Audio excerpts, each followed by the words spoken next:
Olá, chegamos ao episódio 32 e hoje o nosso texto é Marcos 5, dos versos 21 a 24. E essa história é também dividida em 3 partes, então eu vou te convidar a ficar comigo hoje, amanhã e depois para que a gente veja essa história até o final. Bom, aqui a gente tem uma história, é o início de uma história de Jesus. E já é uma história diferente pelos detalhes. Lembra que na história do endemoniado Gerazeno, eu sempre erro essa palavra, Marcos, a gente se ateve aos detalhes da história, porque ali tinham coisas que não tinham acontecido antes em outras histórias, isso foi há 2 episódios atrás. Bom, aqui acontece de novo coisas que nunca tinham acontecido antes. A gente vê Jesus, na maior parte do tempo, cercado de pessoas comuns. A gente não teve até então o nome das pessoas ou a posição das pessoas que Jesus havia curado.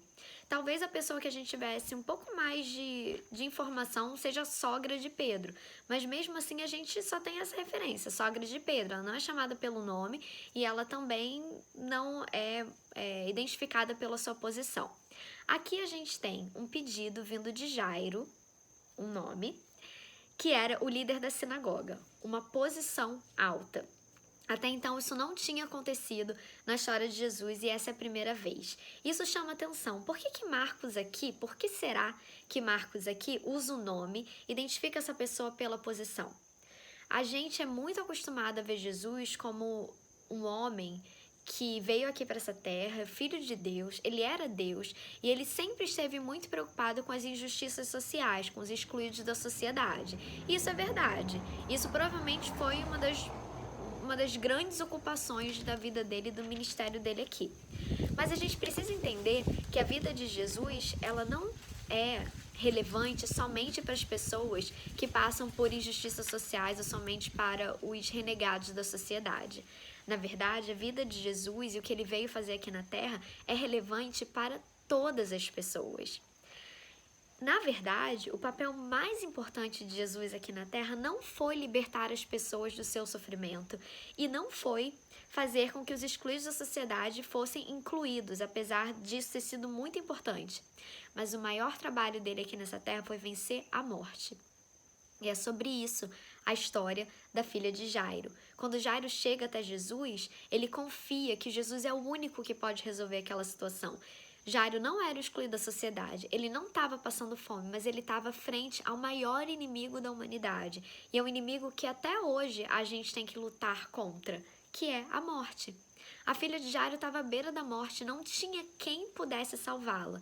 Mas Jairo entendeu que Jesus, acima de qualquer médico, de qualquer outra pessoa, poderia salvá-la dessa que é a nossa maior, na verdade, esse que é o nosso maior desafio, o nosso maior inimigo, que é a morte. As ressurreições e curas que Jesus fez aqui nessa terra, elas eram simplesmente físicas. Era uma cura física que normalmente vinha também associado com o perdão dos pecados e a cura espiritual.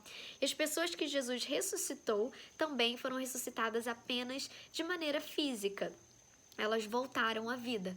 Mas a morte de Jesus na cruz veio justamente livrar a gente não da morte física, porque, como vocês podem ver, a gente continua morrendo, continua submetido a essa morte, mas sim da morte espiritual e da morte eterna. Jesus veio nos dar a possibilidade, se a gente aceitar, de viver eternamente com Ele.